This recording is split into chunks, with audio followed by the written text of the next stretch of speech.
that, the special magic that animates those spaces is still here in Zoom land. Excuse me. So throughout this series, and I got us from Stacy's intro about the Doing Democracy exhibition, which is really wonderful, and I definitely encourage you to take a look at it online or on the Greenway.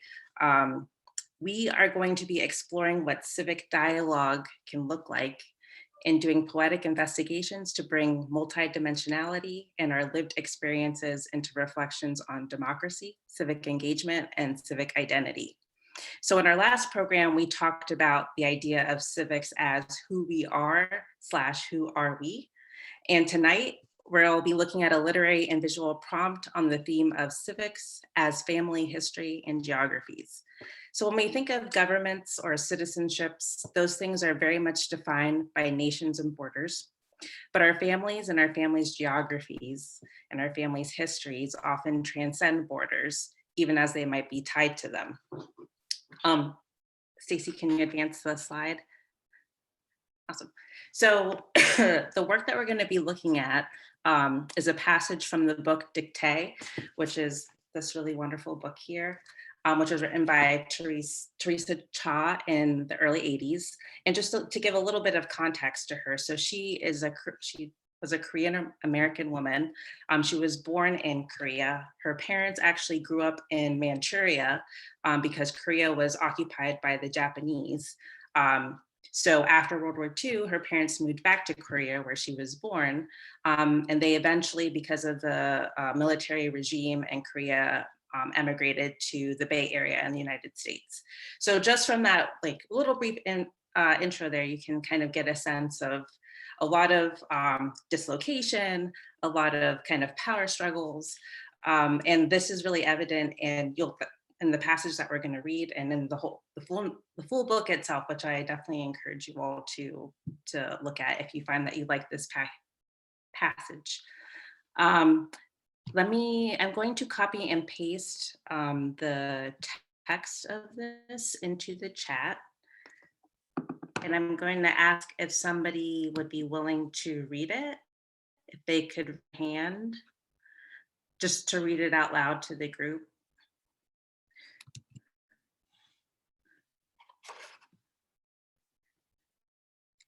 Let me put that in the chat. Uh-oh.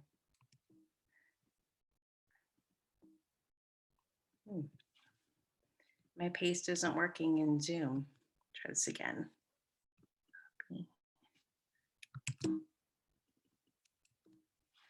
I'm sorry, I'm not able to paste it into the chat. My computer isn't letting me for some reason.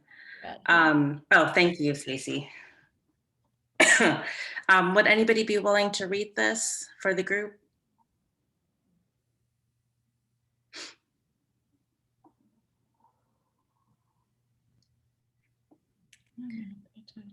Trying to see. If you are, you can just speak out loud because I can't see all the hands if there is a hand raised. I don't know if you can hear me. I'm Deborah. Yep, I can hear you. I'm happy to read it. Okay, thank you so much. Mother, you are 18 years old. You were born in Yongyun, Manchuria, and this is where you now live. You are not Chinese, you are Korean, but your family moved here to escape the Japanese occupation. China is large, larger than large. You tell me that the hearts of the people are measured by the size of the land, as large and as silent.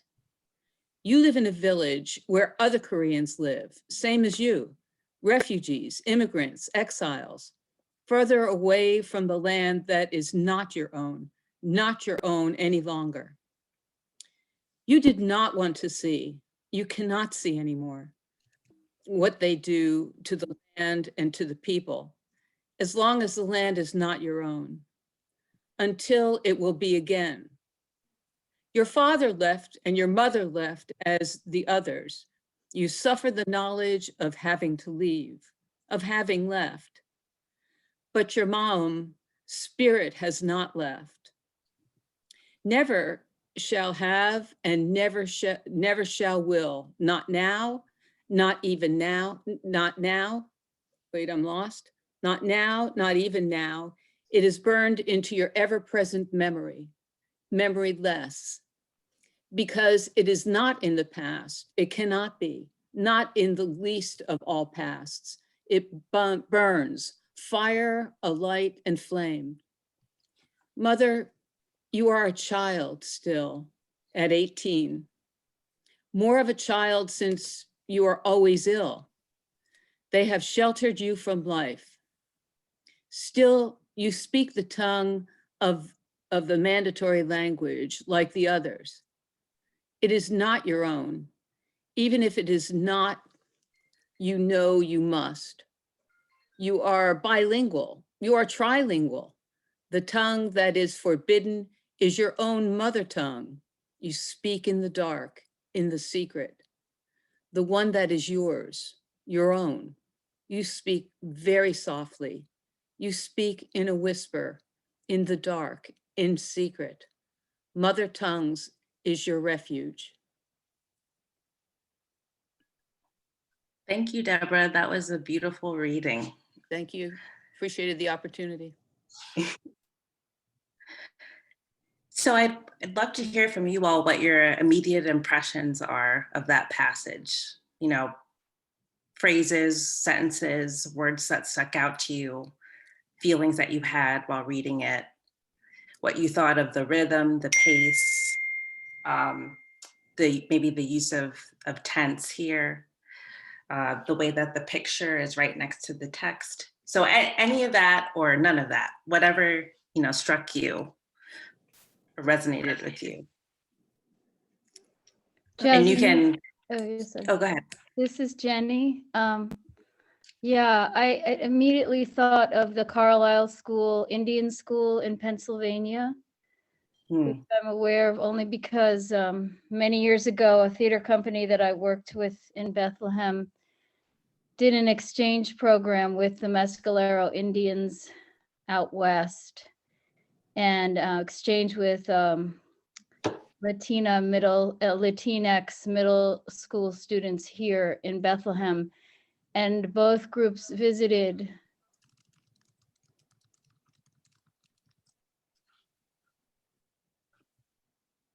Uh-oh.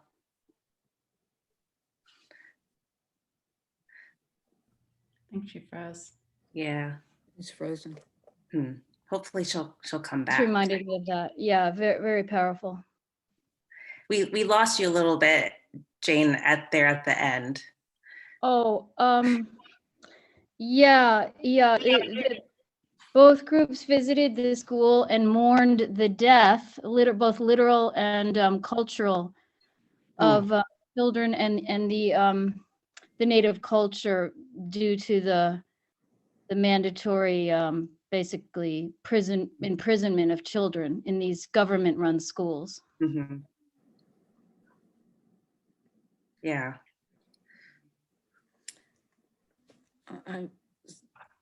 See, Deborah has her hand Yeah, up. so I'm very impressed with the images of sound and sight, and so a page is static. Mm-hmm. This kind of sings, or you know, the way this is written really brings it squarely to experience, you know, squarely to the senses in a quite beautiful way. It's, you know, you can hear so many things. Yeah, this book is very multiphonic and media, the whole book, and that I think exemplary in this passage. And I also was thinking like the title of the book is Dictee, which is like dictation, which is like spoken. Oh. Even though we're reading it, we still get a sense of that like embodiedness and the way that she, the words that she chooses to use, how she forms the sentences and kind of piles them up. Yeah, so absolutely. Mm-hmm. Any other observations?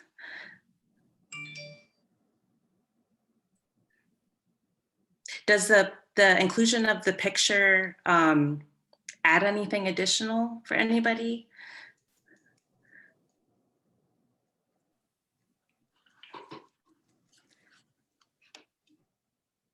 It did for me. She looks quiet and she looks quiet and she looks a little wounded or something, or sad, not wounded. She looks a little sad. Yeah, I totally see that. Yeah, and that makes me think of those last words, you speak very softly, you speak in a whisper in the dark and secret.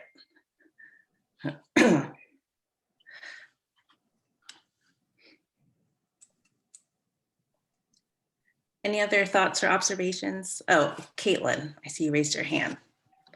The end of the second paragraph was interesting to me because it talks about memory burning and firelight flame.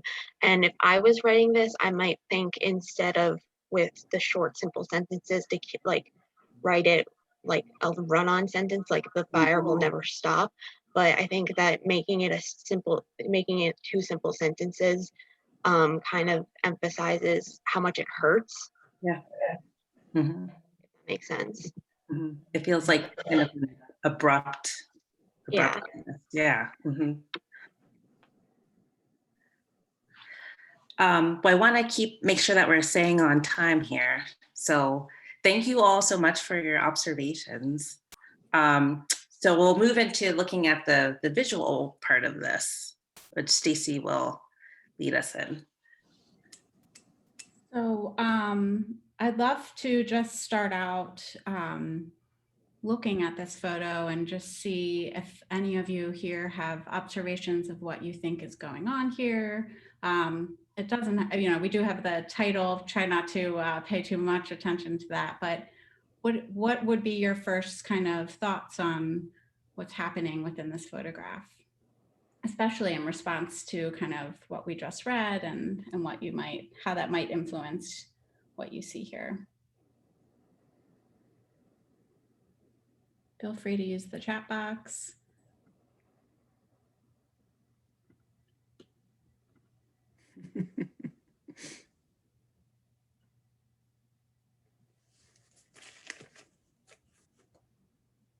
And what do we have in the forefront of the photo and then in the background? Do you recognize who's in the picture in the center of the photograph? Looks like a young Roosevelt. Is it? Yes, it is. So Isabel wrote, definitely a wedding, not sure why FDR's picture is there. It's a good question. Well, sorry, and it's also, the flag is, the American flag is really present. It's so patriotic. It's as much a celebration of America as it is of the wedding. Yes, that's a great. And sorry, this is totally a non sequitur, but I think of all the weddings I've been in and the incredible bridesmaids' dresses, but they got me beat. Yeah, it's interesting. The bridesmaids' dresses are even more elaborate than perhaps the bride. And Jane said 3 people not smiling, 1 smiling almost, which is interesting, right? The tone of the photograph is different than we might expect from most wedding photographs.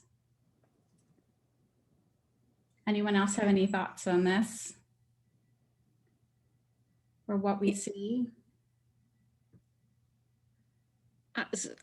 I wouldn't be too, I don't know what to tell you about the smiling, Stacy, because a lot of wedding photographs from this era, which I take to be like the 40s or something like that, the people were not smiling. It was everything was somber. It was solemn. What's the word? solemnizing, making the occasion solemn, whatever the word is. No, you're And- right. Time yeah, period does have a lot to do with this Right. photograph and how things were celebrated during that time. Caitlin, do you still have your hand up, or is that, would you like to? No, that wasn't Oh, intentional. that's okay. No worries. So Jane asked, who is the bride, the woman seated? That is a good question. Can we decipher who's the bride, who's the bridesmaid in this photograph? Well, I'm going to let Josie Kelsch tell you a little bit more about this photograph. As part of our exhibition, Doing Democracy, we had the wonderful opportunity to have students provide their voice and interpretation of the photographs. So we have a ton of great videos on our website that we'd love for you to check out. And they were edited by Ray Ukan, who I believe is with us this evening. We're so grateful for this opportunity to bring these voices to you. And I'm gonna let Josie take it from there. Hold on one second.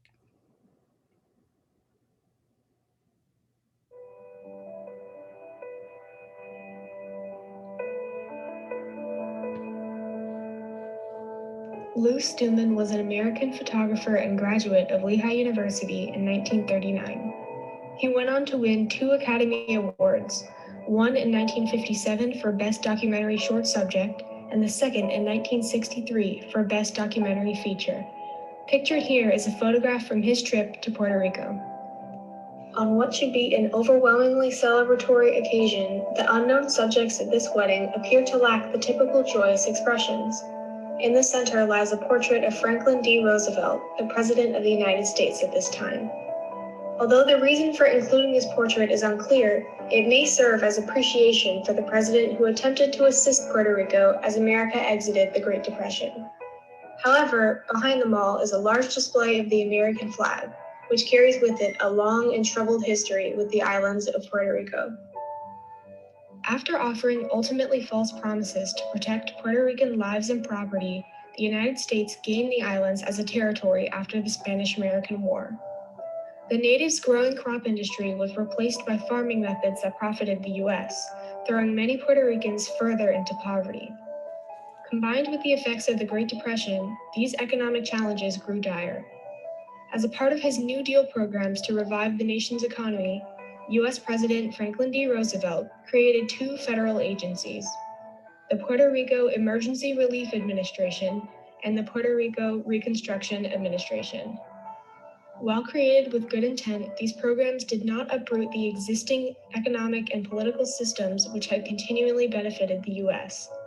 While jobs were created and food was distributed, systemic poverty remained in place.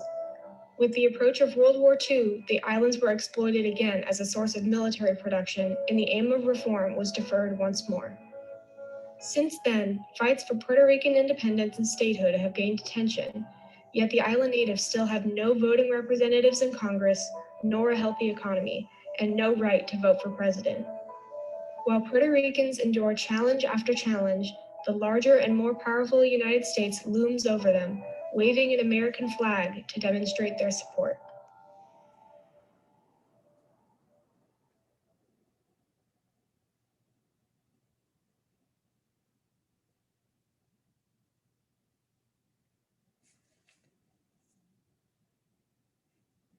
So a wonderful photograph, wonderful explanation of this photograph from Josie Kelsch. And again, Ray Ukan did a wonderful job putting this together, but really tells kind of the sordid history of the United States and Puerto Rico, and what we might think is happening in this photograph. So we'd like to use this now for some prompts for your writing. Jasmine, I'll let you take that. Mm-hmm. Yep, and I'll echo thanks to Josie and Ray. That was a great video. So these prompts are kind of untangling or taking a deeper dive into interrogating this idea of like citizenship as pertains to borders, but also to our families. So what would a portrait of your ancestors look like? Imagine them in a particular moment of time. So what were they wearing? What was in their background? What did their faces look like? What language did they speak? As you write your portrait, think of the ways that it captures journeys across borders, among cultures, and within languages. So feel free to use these prompts to write something. If these prompts aren't speaking to you, maybe you are inspired by the photograph or the passage in another way. Or if you want to do writing on something else, just use this time to reflect and write stuff. And we'll, I guess we'll do about 4 or 5 minutes. And if you would like to share, we'll give a little time for that, but by no means is that an expectation.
So we're going to give another 30 seconds and then we're going to come back as a group.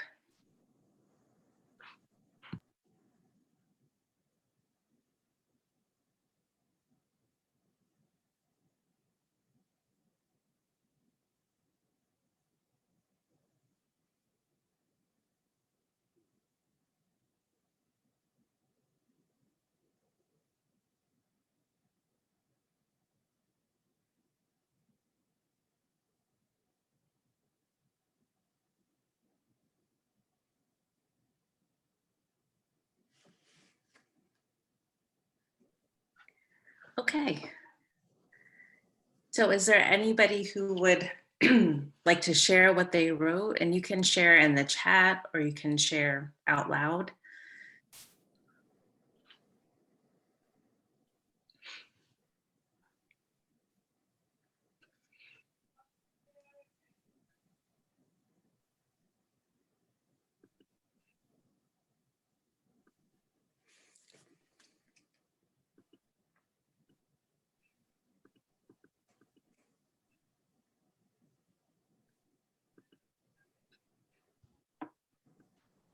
I'll just share an image. It's not any writing, but it's just an image. Okay. So on my mom's side, my ancestors immigrated from Ireland, and they eventually landed in Conway, New Hampshire. And I only have been in their original farmhouse once. And what I remember about it, I was a child when I visited there. And it was on a hill. Conway is full of granite, you know. It was on a hill that was named Bald Hill. And I remember, what I remember about the farmhouse is that the floor was uneven, you know, that it kind of bulged, as I recall, at some place in the kitchen. And I think that's because it was built on a rock that they couldn't move. So I just think that's somehow powerful.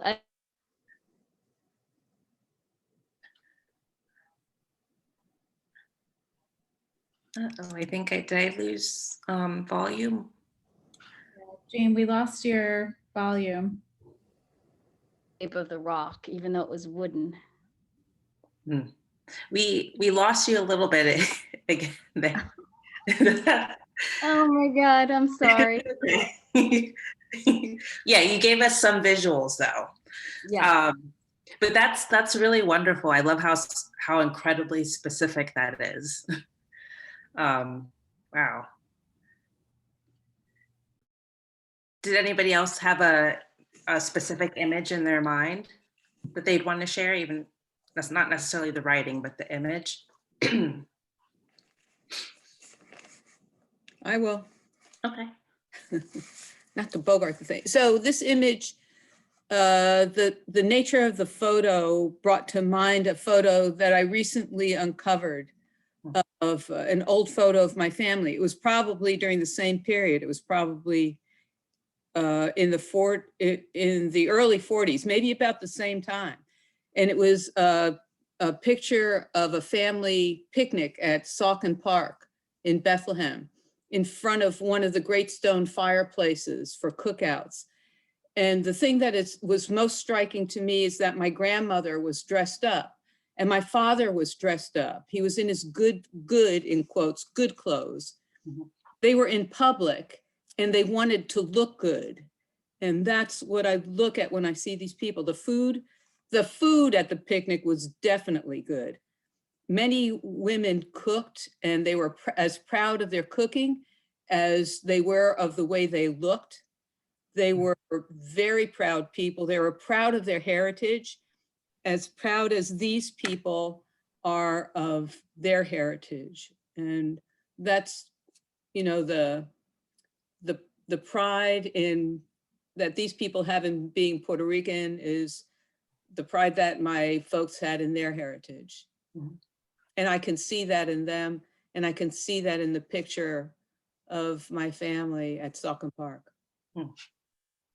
Wow, thank you so much for sharing that. It's interesting, Jane kind of shared a memory tied to place, and you shared a memory tied to place, but also to clothes and to food, which are so emblematic of our families. I see Caitlin has her hand up. Caitlin, did you want to share? Or maybe that was an accident?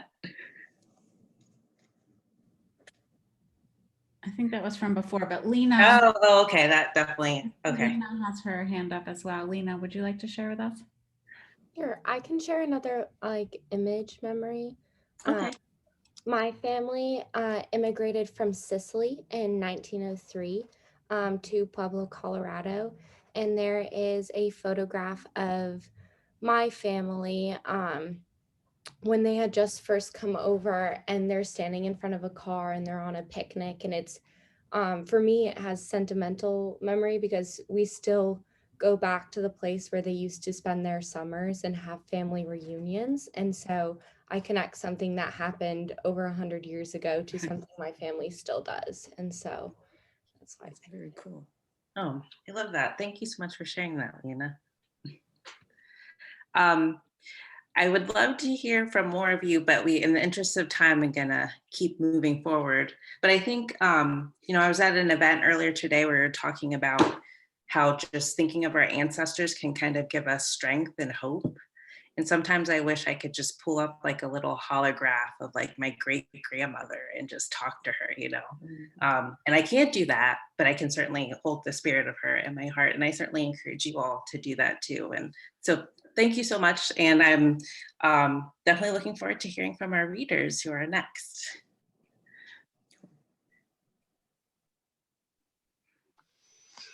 Hi, everybody. I'm Stephanie Powell-Watts. I direct the creative writing program, and I am just thrilled to have an opportunity to celebrate 3 of our outstanding student writers.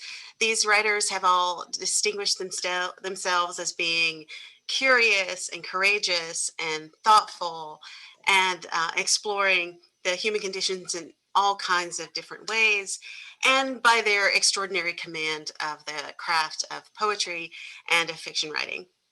So we have 3 readers. Amaya will get us started, then Sara will read, and then Eve will read for us. If we do have some time, I would love for you to ask the readers some questions if we have enough time. But either way, thank you so much for joining us, and thank you so much for celebrating the students with us. So first up is Amaya. Hello. Just a quick intro to what I'm about to read. I'm reading part of a short story that I wrote called Rabbits in the Road, and it follows a man through his day, switching between past and present, showing how the man's turbulent past leads him to a choice that he makes at the end of the story. Here we go. Rabbits in the Road. Hitaro didn't like alcohol, but here he was, standing in line at the ABC store for 30 minutes with a handle of Crown Roos in his hand. Going to the store at 11 a.m. on a Friday was not the best idea Hitaro had ever had, but he'd had worse. At least the vodka was in his hands now. That was what mattered. Hitaro shuffled up to the register and set the handle on the counter. The plastic that lined the wood of the counter was peeling up in some places. Hitaro tried to avoid them as best he could to not make the situation worse. He twisted the handle until the barcode faced the cashier. Before the man could ask, he slipped his ID onto the counter. The cashier, Rick, if his plastic name card was correct, smiled at Hitaro. He was a short man, balding with several patches of stubble that had grown in odd places. His white button-up was a size too small and it strained against the man's skinny shoulders. The fabric was yellowed under his armpits, and he had a gold chain wrapped around his neck that disappeared under his open collar. He didn't look at the ID before he scanned the handle. Special occasion? He asked in a gruff but friendly voice. Hitaro nodded. Anniversary. Nice, man. Sounds fun. He raised his hand up for a high five with a cheeky wink. Hitaro didn't bother telling him that he would not be spending a fun night with his wife. Instead, he forced a laugh past his lips and slapped Rick's hand. Rick bagged his handle in a brown paper bag, then pushed it toward Hitaro with his ID. He still hadn't checked it. Enjoy yourself tonight, man. Just a tip. My girl likes chocolate on our anniversary. It's very versatile, if you know what I mean. Hitaro did not know what he meant, but he nodded and laughed anyway. Thanks, Rick. Enjoy your weekend. Once Hitaro walked out of the store and the bell that announced his departure stopped ringing, he let the smile slip from his face. Hitaro's grandfather moved in with Hitaro and his mother when he was 12. He was an ugly man. His skin sagged like a wet towel, and his back was grotesquely bent from years of working at a packaging plant. It was so curved that when he could occasionally find the strength to stand, he stooped so low he could almost touch the floor. Old age had taken most of his hair except for a few long gray strands that hung from his head like noodles, a stark contrast from the black they used to be. His grandfather refused to shave them off, no matter how out of place they looked on his otherwise empty head. Once Hitaro found a piece of the hair in his food. Hitaro, his mother, and his grandfather sat at a plastic picnic table his mother had attempted to hide with an old white tablecloth. His grandfather sat between them at the head of the table. All was quiet except for the occasional click of chopsticks until Hitaro's grandfather took a slice of beef and dropped it into Hitaro's bowl of rice, bringing a long string of hair with it. When Hitaro didn't go to eat it, his grandfather huffed. "You'll end up like your mother if you don't start eating," he spat. "People treat skinny boys like you like shit. Get strong and no one will boss you around. Don't want to end up looking like her, do you?" He jabbed his chopsticks towards Hitaro's mother, flinging oil onto the tablecloth. Hitaro dared a quick glance at her. Her eyes shined with unshed tears, but she kept them trained on her lap. She picked at the web of skin between her thumb and forefinger, causing the dry skin to turn red from the force. Blood would start to drip from her hand and onto the tablecloth if she didn't stop. Hitaro shoved the beef and the hair in his mouth, chewing it so hard his jaw clicked, then forced it down his throat. This sentiment was nothing new from his grandfather. He told Hitaro something similar at every meal, usually with a slap to the back, or the cheek if he was feeling bold. Hitaro's grandfather was too weak to do much, but he made sure to put enough force into his swings that Hitaro's head was guaranteed to spin for several seconds afterwards. Hitaro wished his grandfather would slap him twice as hard if it meant his mother would be left alone. Hitaro's grandfather lived with them for a year through his sickness and old age, and Hitaro prayed every day that someone would take him away. He often dreamt of his mother finally standing up to him and kicking him out of the house while she held Hitaro under her arm, but that was never the reality. Nothing made his grandfather happy, and Hitaro was tired of hearing his mother cry under the sheets of their shared futon every night, tired of eating meat and watching his mother slip away with every order his grandfather gave. The one time he asked her about her tears, she didn't cry for a week. Somehow that was worse. On the particularly hard days when Hitaro's mother couldn't stop herself, she always made sure to check that Hitaro's eyes were closed before gritting her teeth and letting short hiccups and sobs echo inside the empty cavity of her chest. Hitaro had learned his lesson the first time and pretended to sleep until her sobs quieted down into sniffles. After a few minutes of this, Hitaro turned over and patted his mother's back until her breathing evened out. He snuck into the bathroom to run a hand towel under a cool stream of water before tiptoeing back into their bedroom and slipping under the sheets. He wiped the tears away from her cheeks so her face wouldn't puff up and reveal her hidden weakness to his grandfather in the morning. When his teachers asked him about the dark circles under his eyes, he told them he stayed up watching TV every night. They didn't question him anymore after that. Hitaro's grandfather died in the middle of the night. When Hitaro first saw him lying still in his bed, he didn't think he was actually dead. His back was still curved, his long hairs still hung from his scalp, his hands were still open. He looked as if he could sit up at any moment and smack Hitaro or yell at his mother to stop crying, quit being such a burden and grow up, my blood don't cry. He could almost hear his voice echoing in the small room. The only thing that gave away his death were his eyes. Normally a brown so dark they looked black, they now remained open and glassy. The room smelled like shit since his bowels had emptied after his passing, but Hitaro's mother still kneeled at his bedside to cry.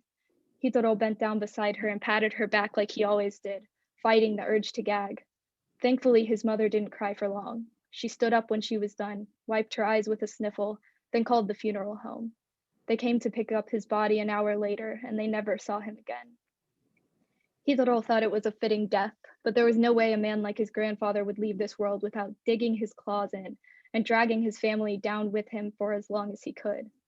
In the weeks after, Hitaro's mother spent many restless nights calling various companies so that they would stop trying to charge a dead man for cable. Even though his grandfather was gone, his mother still cried. Hitaro had to return to his old room now and wasn't able to help her. He'd still sneak in at night, but it was never enough. It wasn't until all the calls were made that his mother had finally stopped crying. With his grandfather gone, his mother returned, but she was only a shell. When he was able to sleep alone in his room again, Hitaro had nightmares that his grandfather would still find a way to haunt their family. During these nightmares, he could hear his grandfather's coffin breaking apart and his nails clawing through the dirt he was buried under. He would stumble back into their home with his bent back and his long hairs covered in dirt. His glassy eyes would look around until they landed on Hitaro's mother, and Hitaro would scream at him from the table where he was trapped under the white tablecloth. He always jerked awake when his grandfather's hand came down on his mother's tear-stained cheeks. The only thing that could give Hitaro solace after a nightmare was the rabbits. They were a family of 3 babies and a mother who took shelter under his porch in the fall. Rather than burden his mother any more than she already was, he would sneak outside and squat beside the steps. If the moon was bright enough, Hitaro could just make out the shapes of their bodies under the porch. And if he was really lucky, the moon would shine off of their eyes, which they kept open while they slept.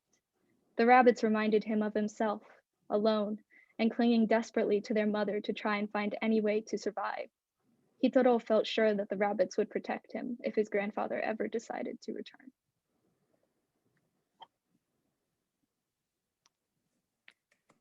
That's great.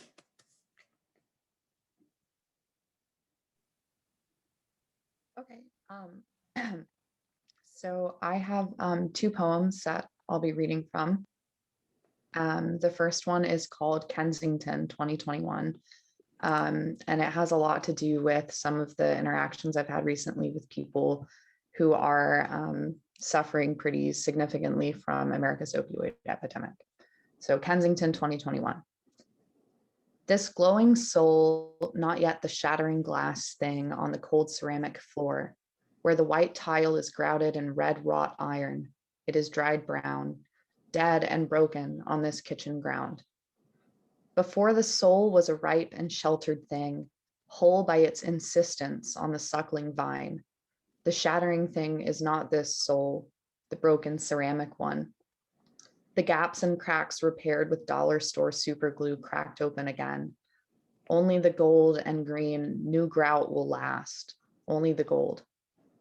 If only the gold were God, and God were here on earth stirring pots of stone soup in Kensington, restoring the cracked superglue soles where they are stomped on, blessing foreheads with his thumbs and thumping the addiction, the diseased meth and heroin air desperation in the black smog, the desperation here, the frail oxygen, the Grand Inquisitor escaping the Cardinal's prideful anger.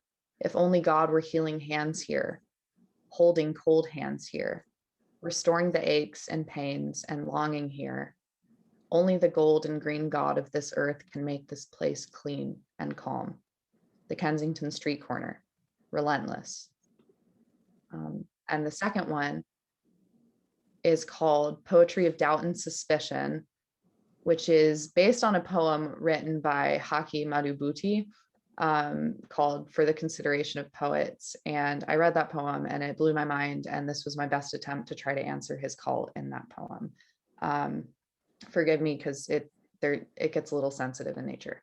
So Poetry of Doubt and Suspicion. Wavered on the knife's edge with untied shoes, knuckle in, fist clenched and raised.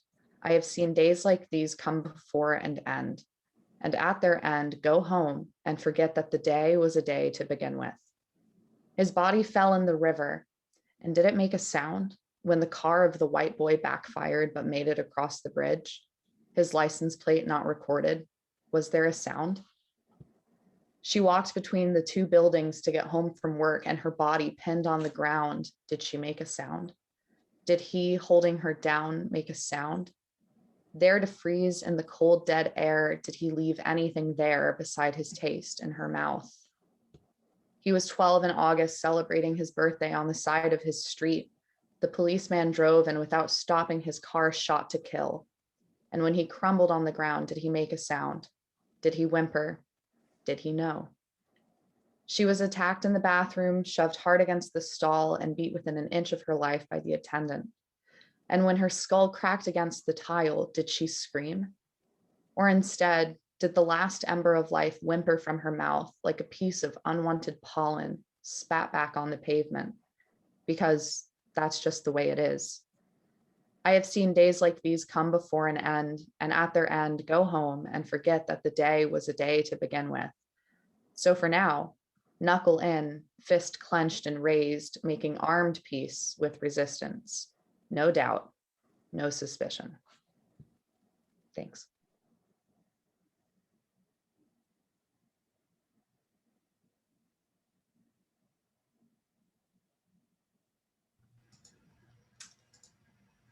Hi, so this is an excerpt from my short story titled "The World is Ending and It Should Be Mundane."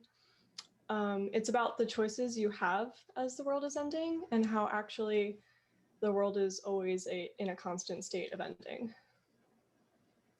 6 days left. I sat across from her in our usual diner and watched her use the red and white striped straw to dig a maraschino cherry out of her strawberry milkshake. There were 6 maraschino cherries in that milkshake. 6 cherries for 6 days, I thought. So what do you want to do now? I asked. I want to eat these cherries, she replied. No, I meant after.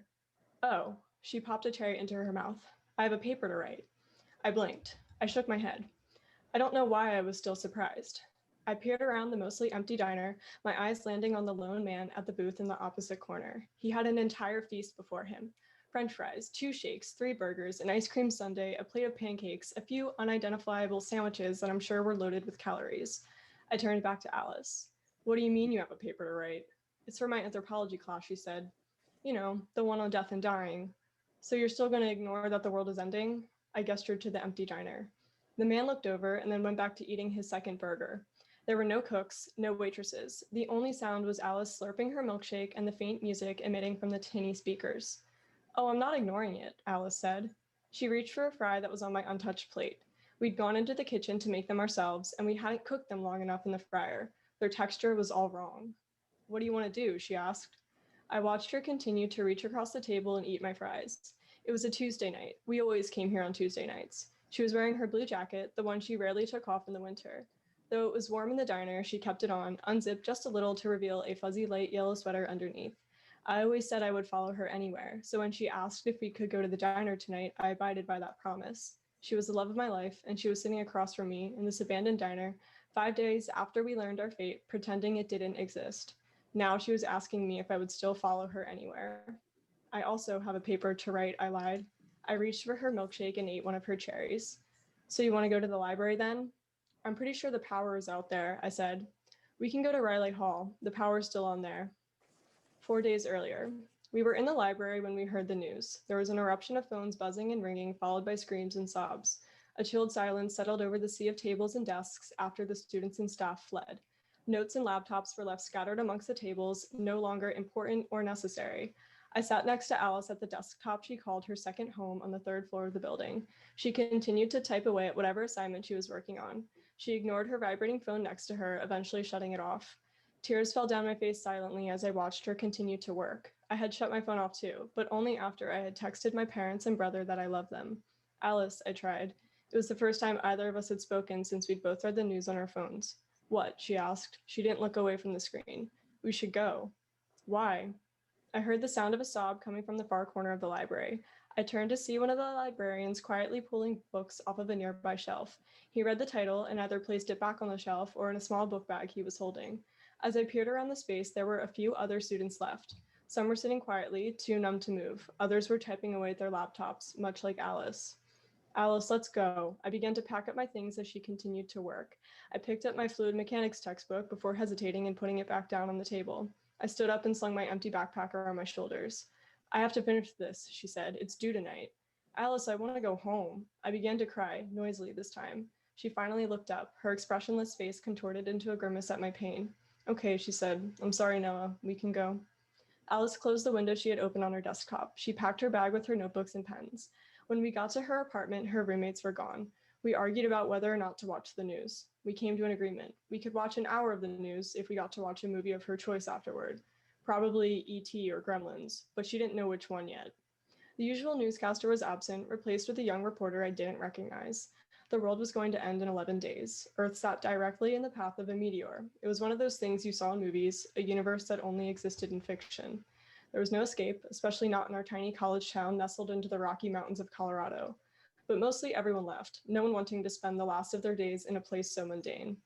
I soaked Alice's sweater with my tears as I realized the indications of the news. I told her to turn off the news before we reached the hour limit she had set. She pulled her phone out of her pocket and turned off the timer. There were 16 minutes left on the clock. She got up quietly from our spot on the couch and went to her room. She had changed her sweater when she returned. "Let's watch Gremlins," she said. She sat down next to me and pulled me into her chest. Her fingers played with my hair. We were both asleep before the movie ended. 3 days left. Alice wanted to go ice skating today, so we walked to the local outdoor rink. She borrowed her roommate's skates, and we broke into the rental stand to find me a pair. I told her that it wasn't right, but she said we'd return them. I shouldn't have argued with a girl who likes to steal candy bars when we go to the pharmacy. We sat next to each other on a bench, lacing up our skates. She finished before me and pulled out a bag of gummy bears from her backpack. She waited for me as I finished lacing up the skates. When I sat up, she reached into the bag and dropped 3 gummy bears into my open, asking palm. 3 gummy bears for 3 days. The entrance gate to the rink was chained shut. We couldn't find a key in the stand, so I carefully lifted Alice over the short fence. She landed on the ice gracefully. "Do you need help?" she asked. She looked beautiful in the sunlight. "No, I can handle this," I said. "Okay." She smiled and took off. I took my time climbing over the fence, watching her race across the ice and open her arms to the wind. Alice was acting like nothing was going to happen, like we didn't know the exact number of hours we had left. I cried in the bathroom so she wouldn't see me. One night, I woke up in a sweat. I went outside and laid in the snow and watched the moon make its journey downward. When I went back inside and crawled back into bed, Alice asked why my hair was wet. I told her I just needed to splash my face. "Noah," Alice called my name as she zipped by me. She was grinning and her nose was so red. I laughed at the sight of her and clambered over the fence. I fell on the ice and I heard her giggling above me. She helped me up with a gloved hand. I was terrible at skating, but she made me go with her every winter. She always started out patient, holding my arm as I skidded and fell on my knees. But after a while, she'd grow bored and asked if I was all right on my own. "I'll be fine," I said, for the 3rd year in a row. The tradition of ice skating had kept up in the wake of the world ending, and so did the answer to that question. "I love you," she said before kissing me and skating away from me backwards. She waved her hands excitedly. I fell soon after. We had left our phones in her apartment, so I had no idea how long we had been skating when we decided to leave the ice. "Wait," I said as she began to climb off. "What?" Alice turned and looked at me. Her cheeks were now as pink as her nose. "There's no one on the ice," I gestured around. "Yes," Alice laughed. I decided to answer by reaching out my hand. She took it, her eyebrows furrowing together, wondering what I was about to do. I led her to the center of the rink and lay down on the cold ice. "There's no one here to bother us," I sighed. The sun was just beginning to set, the sky turning into a beautiful pink shade to match that of her cheeks. She stared down at me. "It's cold down there," she frowned. "It's cold everywhere," I shrugged. She still wasn't convinced. I poked her with my skate. "Please?" "I must really love you," she huffed and laid down next to me. The cold seeped through our coats, but it felt good, refreshing. "Alice?" Can I ask you something?" That noise just implied that you could. Why are you acting like this?" I finally asked the words that had been stuck in my throat for the past few days. I was petrified of the idea of losing her before I would lose myself. "How am I acting, Noah?" "We've been doing homework. We went to the diner." I began to shake, and it wasn't from the cold. "And we went ice skating today." She sat up and peered down at me. Her curls fell in front of me. They were damp. "So we always do those things, Noah," she said. "That's my point." I reached up and tugged a curl. She took that as a sign to lay on my chest. She was shaking too, but probably from the cold. "Are you talking about the fact that the world is ending in 3 days and we haven't really done anything about it?" she asked. It was blunt, and it made me feel stupid. I stayed silent for a moment. She took that silence as a yes. "List all of the things we did in the past week." "I just did." "No, do it again." "Well, we watched a lot of movies. You wrote your papers. I had lost track of how many." She nodded. "And we went to the diner, twice, because you ran out of food in your kitchen. We went sledding on the hill by the dorms. Did some more writing." She nodded me along. "And then we went ice skating." She laced a gloved hand through mine. The fabric made her fingers puffy. I couldn't squeeze her hand the way I wanted to. "That's a pretty normal week," I said, "minus the classes." Alice sat up and looked me in the eyes. Sometimes Alice was blunt. Other times, she would nudge me toward an answer or an understanding in such a way that when I discovered it, it felt like I had fallen flat on my face after tripping over a small lip in the sidewalk. So I guess she was always blunt. "I love you and I love my life. Why would I want to do anything differently in the last week that I have?"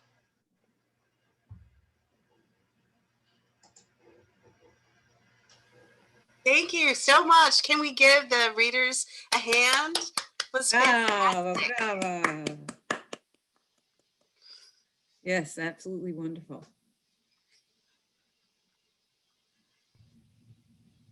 So do we have any questions for the readers? I know we're running a little bit late, but if you have some questions you'd like to ask.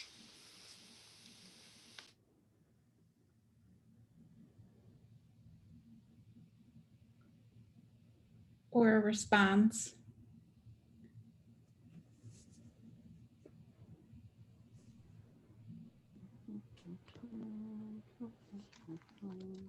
Jasmine asked, what inspires you most as writers? If any of the three of you would like to respond to that.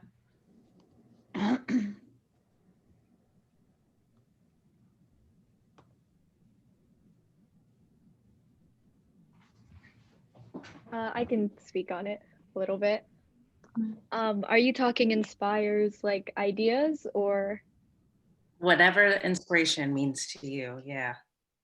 Okay, well, for ideas, normally I really like using media, like other types of media, like listening to music, especially. A lot of times I'll just get random ideas from like watching a music video. The piece I read was an idea I got from watching like 2 episodes of an anime, and it just hit me. And I like quickly paused the episode and wrote it down. So yeah, just other things, other media that I consume is what usually inspires my writing. I think for me, I just like, my biggest inspiration was realizing that like it didn't have to be good the first time I wrote something down, because I'd had it in my head for so long that like, you know, like you're gifted as a poet or as a writer, and if you can't put down something on paper immediately, that's perfect. You're done. It's over. So I think for me, it's just been like my biggest inspiration is just knowing that like nothing ever has to be perfect. Just like if words or phrases, especially I'm in a class right now where all we're reading is Toni Morrison. So I just have so much to pull from constantly. But I think just like realizing that poetry or writing isn't about being good, it's about enjoying doing it. That for me has been the biggest shift, and feeling inspired to want to write.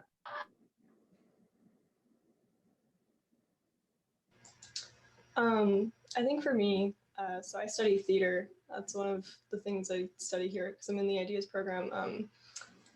I love to over-romanticize everything in life. And so that kind of comes out a little bit in my writing. And I love to just explore, you know, love and all the different ways it comes out, all the different types, friend love, romantic love, like all of it. I'm just like obsessed with the idea and over-romanticizing even the most mundane of things. And that's kind of where the inspiration for that story came from.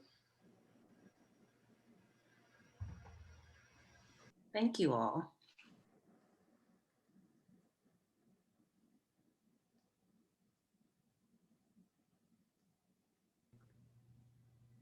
Well, we are so grateful to the three of you for sharing your writing this evening, Amaya, Eve, and Sarah. Thank you. You are all very talented, and it's been such a joy and inspiration to hear you speak. And I love how you said that, Sarah, that you don't have to always, you know, be the best at something to just put it down and to try it. And I think that goes with everything, especially now that we're all stuck in, you know, in the pandemic in our own spaces. It's really important to be creative, and you have really inspired all of us. And we are so grateful for you for doing that. I wanted to thank everyone for joining us this evening, for sticking around. I hope that you'll spend some time reading the comments in the chat box. Amaya, even Sarah, there's a lot of great feedback for you. And I wanted to thank my co-presenters, Jasmine and Stephanie. Thank you so much for being here this evening. We hope you'll come visit us in the art galleries and the libraries, of course. And we look forward to seeing all of you on campus. And I wanted to leave it to you, Jasmine and Stephanie, if you had anything else you wanted to say. Just a really quick comment. We have a Toni Morrison book club starting next week. So next Thursday, if you would like to join us, we would love to see you. And we're reading this year actually, we're reading all of Toni Morrison's novels. So we're starting with The Bluest Eye next Thursday. So very excited and hope you'll join us.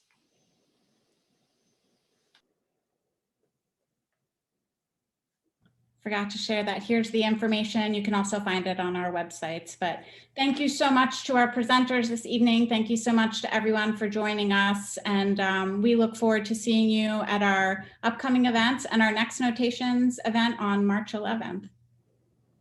Have a nice evening, everyone. Good night, everybody. Thank you for holding this. You're fantastic. You did a beautiful job. Thank you. Thank you all. Thank you so much. All of you just were great. Thank you. Great. Hey, Jen. Is she Thank you. gone?